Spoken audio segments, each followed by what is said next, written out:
This week holds the beginning of Virgo season, and with it, the Virgo new moon. I'm Auri Solares, and welcome to this week's Starot talk. We're going to talk about the week of August 17th through to the 23rd. This week is a lot calmer than the last couple of weeks that we've had. Between all of the malefic and benefic influences, I feel that this week is really gifting us the opportunity to really process and sit with what our life looks like right now and what we want to do about it moving forward, what steps and actions we want to take as well that feel the most aligned for who we are in this moment of time. Likely, we have been undergoing a transformation, and depending on where a lot of these activations are happening, it's showing up differently for everybody, right? Namely, likely, Leo sector of our chart, Libra, Aries, Cancer.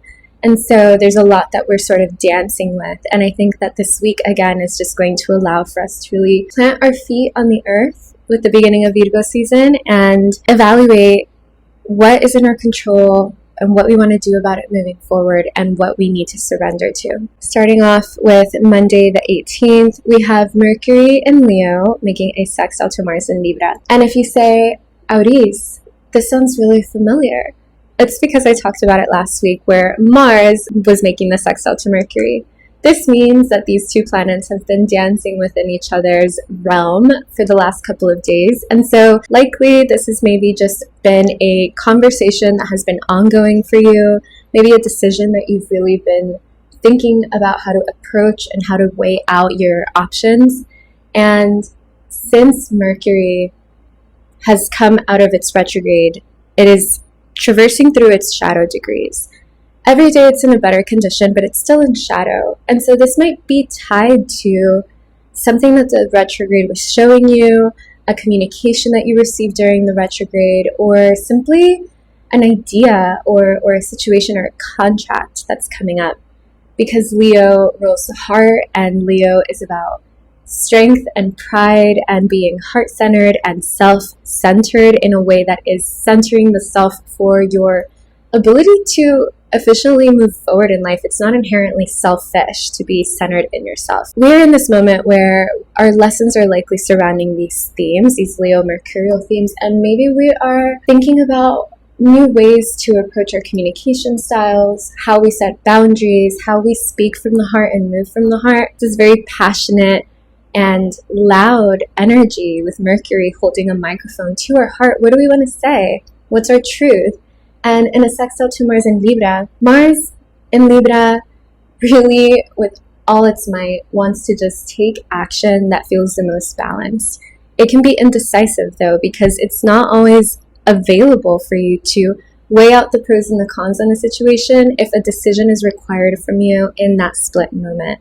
Hence why Mars in Libra can be known as being a little bit indecisive, difficulty in just kind of taking action or starting something. And so with this sextile, similar to last week, I feel like Mercury is giving Mars permission to just move in the direction that the heart is leading you to.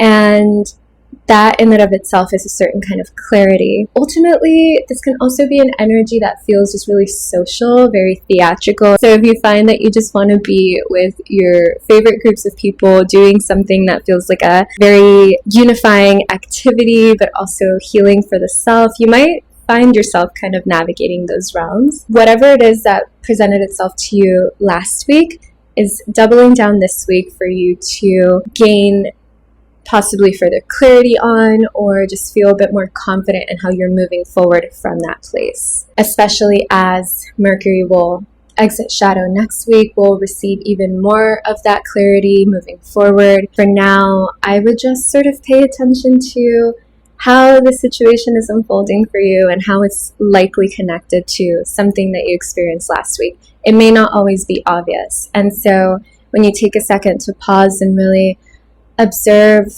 your life events in this way, you can start to see patterns and you can start to understand it from maybe this more subtle level that will allow for you to learn and grow from it so much more, if that's up your alley. Then on the 22nd of August, we enter Virgo season.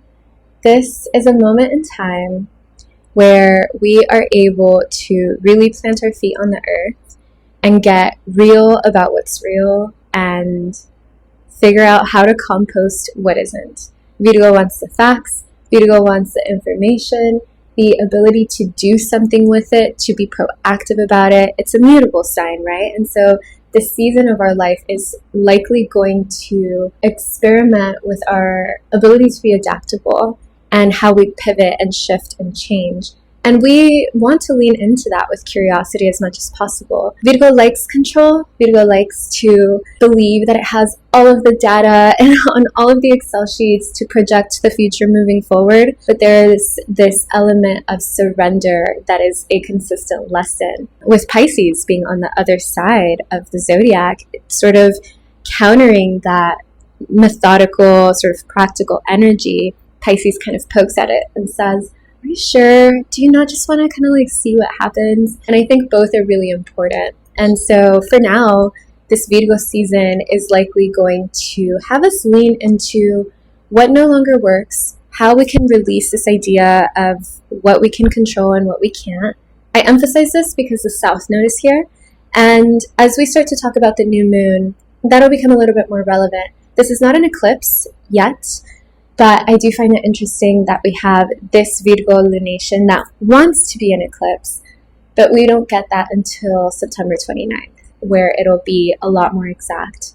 And maybe we can just dive straight into talking about that now, because that's really the next thing that's happening this week. We have the new moon on the 23rd of August at 0 degrees of Virgo. As soon as the moon enters Virgo, we're there. Boom. I like this lunation a lot, especially coming off of that full moon in Aquario earlier this month, which was charged, to say the least. It was tense. It was very in our face. This new moon has this element of surprise and electricity as an undercurrent because it's squaring Uranus and Gemini. Mercury is ruling this lunation. So with Mercury as the ruler of this season and this new moon, it's amazing that it's moving its way out of shadow. And it's also ruling this Uranus influence. And so there might be information that comes our way that we didn't expect, a piece of communication. We may be speaking differently about a certain topic or subject or seeing it from a different lens. We may also just be receiving insights and ideas that we didn't previously have around how we want to approach whatever area of our life Virgo falls in. And I feel optimistic about the Uranus influence here because the new moon is in positive aspects to our two benefics. It's going to be sextiling Jupiter and Venus in Cancer. It's opposing the North Node in Pisces, which means it's very near that South Node in Virgo. So what does all of that mean? In essence, this new moon for me feels like walking outside of a loud, tense building, taking off your shoes, sinking your feet into the soil, whispering something into the palm of your hand and planting it, and then maybe you grab like an elixir, a magical sort of potion, and you pour water on it and you see what wants to grow. I'll break that down. And that's just sort of the image that wanted to come to mind because it feels like a new moon that is conducive for us to plant new seeds for the future. Going back to that piece of it being near the South Node, I would be really mindful of what comes up at around this time, because when we do have the South Node eclipse next month, it's going to likely have similar themes to this lunation. And so I wouldn't go super crazy here and the ritual of it all or the, concreteness of it all. I would maybe allow some room for flexibility. Whatever it is that maybe you want to plant seeds for, let it be maybe habits that you want to release or let go of. Whatever you are ready to no longer have be in your reality in the Virgo area of your chart, I think that is the best way to work with this new moon and to plant seeds for what you do want to cement into your reality. And I'll use an example. Let's say you have Virgo in the first house and you're used to a certain way of moving your vessel. You're used to a certain physical activity. You're used to maybe even a way of expressing yourself. And the way in which you've been doing it, it just doesn't feel like you anymore. It doesn't feel attuned. And you want to let some of that go so that you can bring in more beautiful, more abundant ways of expressing yourself. There's that Jupiter and Venus, right? And so there's something about letting go inherently tied to this lunation, even though new moons represent new beginnings. Take that into consideration. You don't have to think too hard about it either. If you just want to sit back and say, I'm open to seeing how this unfolds for me, that is already the new moon energy, because again, there's an element of releasing this idea that we are in control of reality at all times. There's very little things that we're actually in control of. Jupiter and Venus being the magical elixir of it all, Uranus being this new way of approaching a situation, and the North Node being ultimately a wink from the universe saying, yes, this is fated, this is in alignment with your path, this is a necessary part of your journey in order for you to progress forward. And with that South Node in close proximity as well, making peace with letting go of something and starting new in this field. So wherever Virgo falls in your chart, wherever Cancer and Pisces and Gemini are in your chart, be curious about what wants to show up. I would maybe write down what your experiences are around this lunation, because when we have the Virgo eclipse in September, it'll show you a little bit of what you can expect, and you'll be able to really move from that place. And eclipse season is just always a bit bumpy. We are well on our way there, and the better prepared that we can be for it, amazing.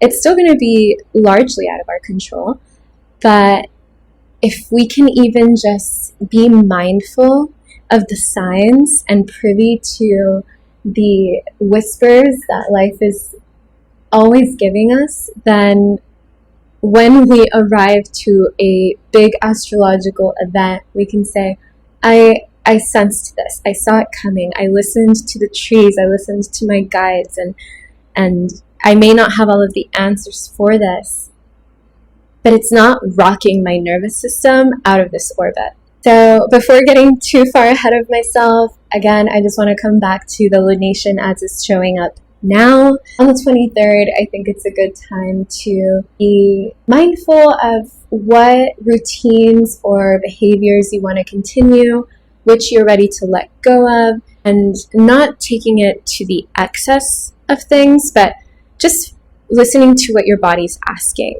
listening to what your internal guidance system is saying, and being like, all right, you know what? I'm just going to listen. I'm just going to go for it. I'm not going to try to intellectualize it too much, even though Virgo likes to do that. So that's the week. Even though there's not a lot happening, it's still very important astrology, especially ahead of the eclipses. Next week when we have Mercury exiting shadow and Venus entering an entirely new sign, it's just this ongoing momentum. And that's the astrology always. There's always something happening in the sky. You're not ever going to be able to fully control how that manifests or how that comes through. We can be more equipped to navigate it and to ensure that we are moving from a place that feels in alignment for us, even amidst tricky aspects, and especially, in the positive ones too, just in the in-between of it all. So it's this co-dancing session. Think of it as tango with the stars. That's how I like to see it. So that's the week. It's very calm. It's vibrating with something important beneath the surface, but it's not super rambunctious or jolting to the system, which I think is very needed. And we're going to dive into the Starot section of this reading now. What is it that we're missing to know ahead of this new moon and ahead of the season? All right. Thank you. We have the Six of Wands, and this is so auspicious to me. This feels very in alignment with what we've discussed for the astrology moving forward. We're allowing ourselves to be led by the heart. Leo wands fire. In how we move forward, there's that Mars influence. And I love the detail of the wreath at the top of the wand. That's that earth symbolism here. So this feels like a really auspicious card for whatever it is that you want to plant seeds for in this new moon. This is almost like the green light saying, yes, take action on that. You've likely been sitting with this for a while now. Your guides have maybe been waiting for you to take that decisive action moving forward. And if it's felt a bit confusing, again, Mars in Libra struggles a little bit with that taking action part. This message is really saying, go for it.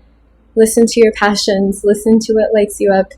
Follow your creative fire into new horizons, into the unknown. You are a lot more supported than you think with these characters in the background.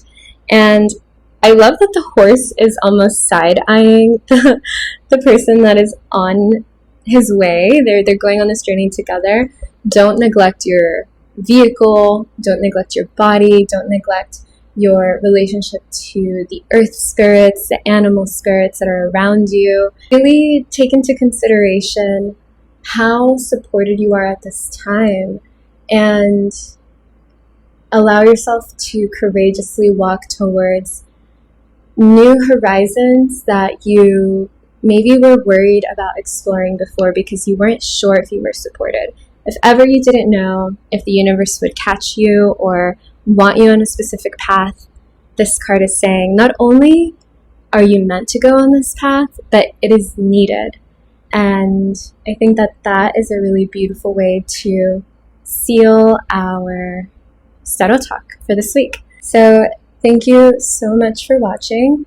And if you feel so inclined, feel free to share how this new moon shows up for you. I'm really curious to hear, and I will see you in the next Starot talk. Cuídense.